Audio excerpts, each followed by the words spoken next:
ಅರಳಿ ಮರವೇಕೆ ಬಾಡುವುದಿಲ್ಲ? ರಾಮಲಕ್ಷ್ಮಣನು ವನವಾಸದಲ್ಲಿದ್ದಾಗ ಗಯಾ ಕ್ಷೇತ್ರಕ್ಕೆ ಬರುತ್ತಾರೆ. ಸೀತಾದೇವಿಯನ್ನು ಫಲ್ಗುಣಿ ನದಿಯ ದಂಡೆಯಲ್ಲಿ ಕೂಡಿಸಿ ಅವರಿಬ್ಬರು ಕಾಡಿಗೆ ಹೋಗುತ್ತಾರೆ. ಇದಾದ ಸ್ವಲ್ಪ ಹೊತ್ತಿನಲ್ಲೇ ನದಿಯ ಒಳಗಿನಿಂದ ಕೈಯೊಂದು ಹೊರಗೆ ಬರುತ್ತದೆ. ಸೀತಾದೇವಿ ನನಗೆ ಹಸಿವೆ ಆಗುತ್ತದೆ ಎಂದಂತಾಗುತ್ತದೆ. ಪದೇ ಪದೇ ಆ ಧ್ವನಿ ಮರುಕಳಿಸುತ್ತದೆ. ಆ ಧ್ವನಿ ದಶರಥ ಮಹಾರಾಜರಂತೆ ಇರುತ್ತದೆ. ಸೀತೆಗೆ ಏನು ಮಾಡುವುದೆಂದೇ ತೋಚುವುದಿಲ್ಲ. ಬೇರೆ ದಾರಿ ಇಲ್ಲದೆ ಮರಳಿನ ಉಂಡೆಯನ್ನು ಮಾಡಿ ಅದರಲ್ಲಿ ಅನ್ನವನ್ನು ಆಹ್ವಾನ ಮಾಡಿ ನದಿಯಿಂದ ಮೇಲೆ ಬಂದ ಕೈಯೊಳಗೆ ಇಡುತ್ತಾಳೆ.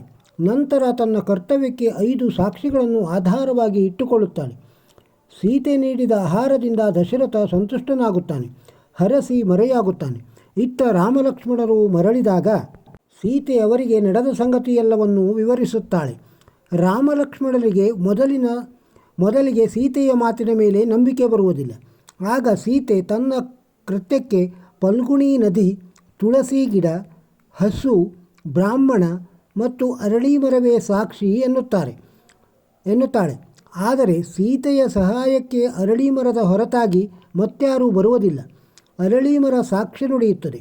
ರಾಮಲಕ್ಷ್ಮಣರು ಸೀತೆಯ ಕರ್ತವ್ಯ ಪ್ರಜ್ಞೆಯನ್ನು ಶ್ಲಾಘಿಸುತ್ತಾರೆ.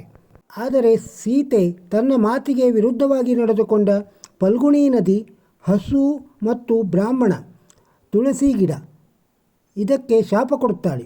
ಫಲ್ಗುಣಿ ನದಿಗೆ, ಮಳೆಗಾಲದಲ್ಲೂ ಸಹ ನಿನ್ನ ಪಾತ್ರಕ್ಕೆ ಎಷ್ಟೇ ನೀರು ಬಂದರೂ ಬರಿದಾಗಲಿ, ನೀರು ನೆಲದ ಒಳಗೆ ಉಳಿದುಕೊಳ್ಳಲಿ.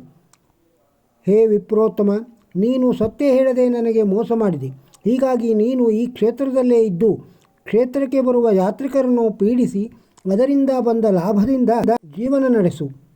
ಗೋಮಾತೆ, ನೀನು ಜಗವ ಬೆಳಗಬೇಕಾದವಳು. ಆದರೆ ನೀನು ನನ್ನ ಮಾತು ಮೀರಿ ಲೋಭತನ ಮೆರೆದೆ. ಹಾಗಾಗಿ ಗಯಾ ಕ್ಷೇತ್ರದಲ್ಲೇ ಇದ್ದುಕೊಂಡು ಅವರಿವರು ಪಿಂಡವನ್ನು ತಿನ್ನುತ್ತಾ ಜೀವನ ಸಾಗಿಸು. ಎಷ್ಟು ತಿಂದರೂ ನಿನ್ನ ಹೊಟ್ಟೆ ತುಂಬದಿರಲಿ. ತುಳಸಿ ಮಾತೆ, ನೀನು ಪವಿತ್ರವಾದವಳು. ನೀನು ಸಹ ನನ್ನ ಮಾತು ಮೀರುವಿ ಎಂದುಕೊಂಡಿರಲಿಲ್ಲ. ಹಾಗಾಗಿ ನೀನು ಎಲ್ಲೆಂದರಲ್ಲಿ ಬೆಳೆಯುವಂತಾಗಲಿ. ಸೀತೆಯ ಶಾಪದಂತೆ ಫಲ್ಗುಣಿ ನದಿ ಬತ್ತಿ ಹೋಗಿದೆ. ನದಿಯೊಳಗಿನ ಮರಳನ್ನು ಅಗೆದಾಗಲಷ್ಟೇ ಇಂದಿಗೂ ನೀರು ಬರುತ್ತದೆ. ಫಲ್ಗುಣಿ ನದಿ ತೀರದಲ್ಲಿರುವ ಹಸುಗಳಿಗೆ ಪಿಂಡಗಳೇ ಆಹಾರ. ಅವು ಎಷ್ಟು ಹಸಿದಿರುತ್ತವೆ ಎಂದರೆ ಕೆಲವೊಮ್ಮೆ ಪಿಂಡ ವಿಸರ್ಜನೆಗೂ ಅವಕಾಶ ಕೊಡದೆ ಬಾಯಿ ಹಾಕುತ್ತದೆ. ನಂತರ ಸೀತೆಯ ದೃಷ್ಟಿ ಅರಳಿ ಮರದತ್ತ ಬೀಳುತ್ತದೆ. ಆಕೆ ಪರಮ ಸಂತೋಷದಿಂದ ಆಶೀರ್ವದಿಸುತ್ತಾಳೆ. ಅಂದಿನಿಂದ ಅರಳಿ ಮರ ಬಾಡದೆ ಕಂಗೊಳಿಸುತ್ತಿದೆ.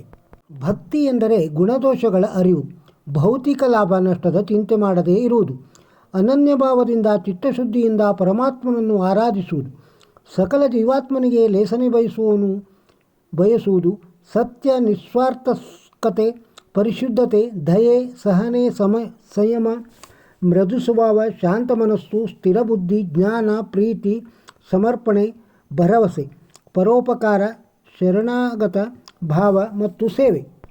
ಹಸಿವಿನಲ್ಲಿ ಭಕ್ತಿ ಸೇರಿದರೆ ಉಪವಾಸ ಅಂದರೆ ವ್ರತವಾಗುತ್ತದೆ. ಆಹಾರದಲ್ಲಿ ಭಕ್ತಿ ಸೇರಿದರೆ ನೈವೇದ್ಯ ಮತ್ತು ಪ್ರಸಾದವಾಗುತ್ತದೆ. ನೀರಿಗೆ ಭಕ್ತಿ ಸೇರಿದರೆ ಪಾದೋದಕ, ತೀರ್ಥವಾಗುತ್ತದೆ. ಪ್ರಯಾಣಕ್ಕೆ ಭಕ್ತಿ ಸೇರ್ಪಡೆಯಾದರೆ ತೀರ್ಥಯಾತ್ರೆಯಾಗುತ್ತದೆ. ಸಂಗೀತಕ್ಕೆ ಭಕ್ತಿ ಸೇರಿದೊಡೆ ಕೀರ್ತನವಾಗುತ್ತದೆ. ಮನೆಯೊಳಗೆ ಭಕ್ತಿ ಪ್ರವೇಶಿಸಿದರೆ ಮನೆಯೇ ಮಂತ್ರಾಲಯವಾಗುತ್ತದೆ. ಮಾಡುವ ಪ್ರತಿ ಕೆಲಸಕ್ಕೆ ಭಕ್ತಿಯ ಲೇಪವಾದರೆ ಅದು ಕಾಯಕ ಮತ್ತು ದಾಸೋಹವಾಗುತ್ತದೆ. ಭಕ್ತಿ ಮನುಷ್ಯನ ಮನದಲ್ಲಿ ಮನೆ ಮಾಡಿದರೆ ಮನುಷ್ಯ ಮಹಾದೇವನಾಗುತ್ತಾನೆ. ಭಕ್ತಿ ಮಾತಿನಲ್ಲಿದ್ದರೆ ಅದು ಪ್ರಾರ್ಥನೆಯಾಗುತ್ತದೆ. ಭಕ್ತಿ ನಡೆಯಲ್ಲಿ ಅಳವಡಿಸಿಕೊಂಡರೆ ಅದು ಶೀಲ ಮತ್ತು ಚಾರಿತ್ರ್ಯವಾಗುತ್ತದೆ. ಪ್ರೇಮದಲ್ಲಿ ಭಕ್ತಿ ಬಂದಲ್ಲಿ ತ್ಯಾಗವಾಗುತ್ತದೆ. ಭಕ್ತಿ ಎಂದರೆ ವ್ಯಾಪಾರವಲ್ಲ, ಅದು ಸಂಪೂರ್ಣ ಆತ್ಮಾರ್ಪಣೆ. ಅದು ಒಮ್ಮುಖದ ದಾರಿ. ಅರ್ಪಿಸುವುದಷ್ಟೇ ನಮ್ಮ ಕೆಲಸ. ಭಕ್ತಿಯನ್ನು ಮಾಡುತ್ತಾ ಭವಸಾಗರ ಜಯಿಸೋಣ. ಈ ವಿಡಿಯೋದ ಮಾಹಿತಿ ನಿಮಗೆ ಇಷ್ಟವಾಗಿದ್ದರೆ ಒಂದು ಲೈಕ್ ಕೊಡಿ. ಇದನ್ನು ಇತರರಿಗೂ ಶೇರ್ ಮಾಡಿ. ನಮ್ಮ ಚಾನಲ್ಗೆ ಸಬ್ಸ್ಕ್ರೈಬ್ ಆಗದೇ ಇದ್ದರೆ ಸಬ್ಸ್ಕ್ರೈಬ್ ಆಗಿ, ಬೆಲ್ ಬಟನ್ ಒತ್ತಿ ಆಲ್ ಸೆಲೆಕ್ಟ್ ಮಾಡಿ. ಅಲ್ಲಿ ನಿಮಗೆ ನೋಟಿಫಿಕೇಷನ್ ಬರುತ್ತದೆ. ಎಲ್ಲ ವಿಡಿಯೋವನ್ನು ನೋಡಿ ಪ್ರೋತ್ಸಾಹಿಸಿ. ನಮಸ್ಕಾರ.